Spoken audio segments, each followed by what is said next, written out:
Bonjour et bienvenue, voici notre point économique, géopolitique et boursier du milieu de la semaine. La fin du mois de février, c'est dans 48 heures, ce pourrait être un mois de février record. En tout cas pour le CAC 40, on aura battu la bagatelle de 13 records historiques absolus. Je parle bien sûr du CAC 40 Global Return, car l'autre CAC 40 évidemment n'est pas une référence. Je l'ai déjà expliqué à maintes reprises, il faut calculer la valeur d'un portefeuille dividende inclus. C'est ce que font absolument tous les gérants. Mais ces mêmes gérants viennent dire aux pauvres naïfs « Ah, le CAC 40, encore loin de ses 6100 points du mois de juillet 2007. Regardez ce potentiel de 30% de hausse !» Alors que nous avons bien, je le répète, battu 13 records historiques depuis le 27 janvier dernier. Mais le marché n'est toujours pas rassasié. En fait, on a déjà payé par anticipation les 60 milliards d'euros qui vont se déverser, c'est ce que l'on croit en tout cas, à partir du mois de mars. Alors les price earnings explosent littéralement. Hier par exemple, Essilor a plus de 103 € affiché un PER de 28. On a le même PER sur L'Oréal. Je pourrais vous citer des tas de valeurs du SBF 120 dont le PER est supérieur à 30. Le PER de certains équipementiers automobiles est également le double de ce qu'il est en moyenne et 50% supérieur à ce qu'il a jamais été lors des précédentes bulles boursières. Car nous sommes, oui, effectivement, dans une pure bulle boursière.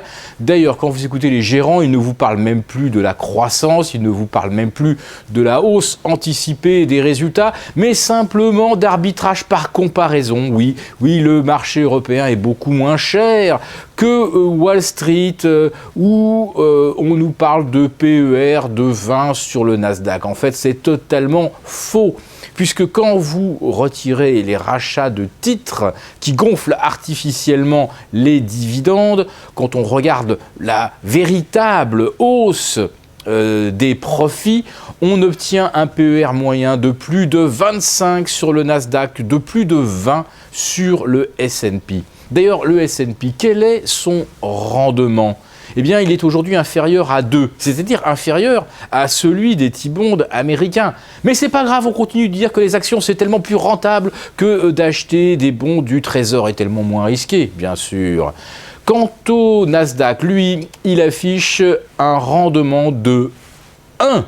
Mais vous retirez Apple, vous retirez Google, vous retirez Intel et vous obtenez un petit 0,90% de rendement. Oui, mais les actions sont tellement plus rémunératrices que les emprunts, n'est-ce pas? Alors évidemment, les actions européennes, en regard des 1% de rendement du Nasdaq, paraissent infiniment plus attractives, avec du 2,5, voire du 2,8 concernant les valeurs françaises. Oui, mais dans le calcul de PER, on tient compte en fait du niveau des taux d'intérêt. Mais ce niveau des taux d'intérêt veut-il dire quelque chose? A-t-il la moindre signification économique? Tout est faux, tout est artificiel. Vous pensez bien que compte tenu de la situation budgétaire des États, si on devrait vraiment payer le risque, aujourd'hui on paierait 3 ou 4%, voire plus, certainement.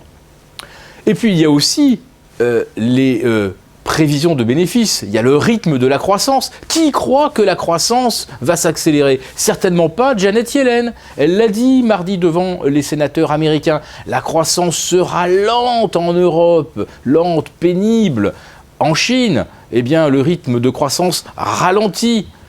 Donc, même Mme Yellen ne croit pas un seul instant au mirage d'une hausse des PIB et des profits qui pourraient aller avec. Donc c'est simplement une inflation de la valorisation qui se poursuit.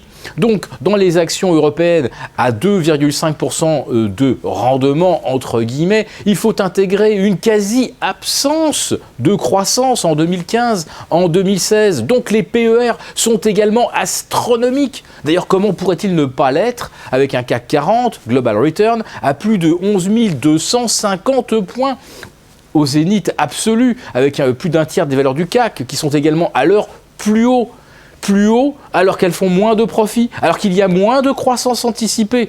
Vous voyez bien que le marché se paye à des prix totalement démesurés, mais voilà, il y a le déversement des faux billets imprimés par les banques centrales, et donc ça continue, mais aujourd'hui, on atteint un tel niveau de confiance, il y a tellement de gens qui pensent que le marché ne peut que monter.